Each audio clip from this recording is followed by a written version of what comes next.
I'm going to show you how I go from this to that. The first thing in starting our everyday makeup routine is you want to check your brows. Alright, so after we've cleaned up the brows with our eyebrow archer, you want to go in with a sharp pencil. Then I'm taking a pencil and just going up underneath the brow and over top, and I'm just etching out the brow. Then I'm going to take my spoolie and buff out the front brow. You do not want the unibrow. Then to clean it up, you're going to take the LA Girl Pro Concealer in the color Fawn, and I'm just going to clean up the bottom part of the eyebrow. Then we're going to take our brush and just buff out the concealer. LA Girl Concealer is what I use under my under eye, because as you can see, it's about 2 shades lighter than my skin. So that is a good color corrected for me. Now, people like to go in and blend it out and do all of that. Leave it alone. Don't even touch it. Go right over top of it with your personal foundation.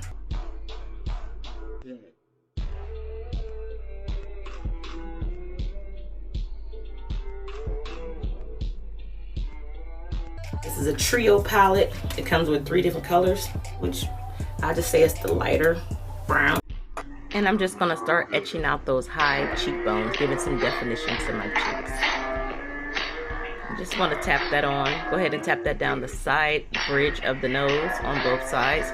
And then you want to stop that nose from going down the face by putting it up underneath the tip, just like this. You are the Picasso. This is your canvas. Create excellence. Be great at what you do. Period. Now I'm taking this smaller brush and I'm blending out the lines of demarcation so you can tell where the highlight starts and the contour ends. I want my cheekbones to stand out like Maleficent cheekbones. Y'all remember Maleficent? Her cheekbones was snatched. Whoever did her makeup, baby. Y'all see this beat, y'all, and it's just a natural beat.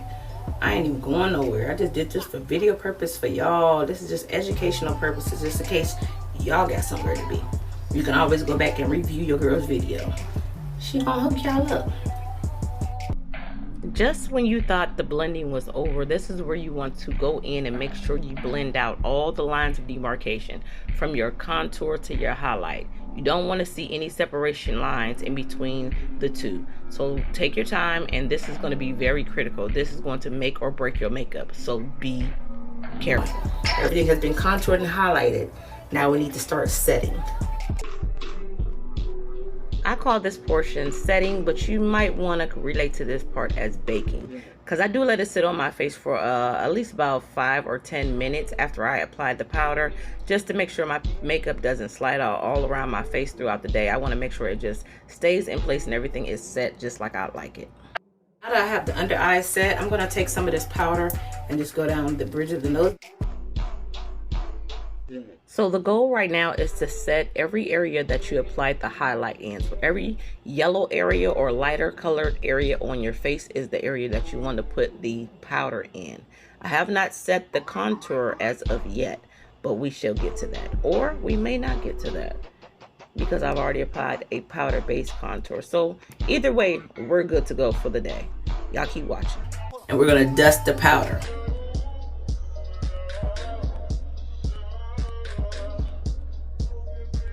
And set our face with this Ruby Kiss setting spray. It's a matte finish. So now this part of the video, I didn't talk about the lips, but if y'all want a separate video on the lips, I do have another video on my channel showing how I did this lip, this beautiful lip, might I add, and it's a matte lip as well. If you don't like matte, if you want to go over it with gloss, that's your choice as well, but I went in with the contour and cleaned up the lip line. Thank y'all for watching, and deuces.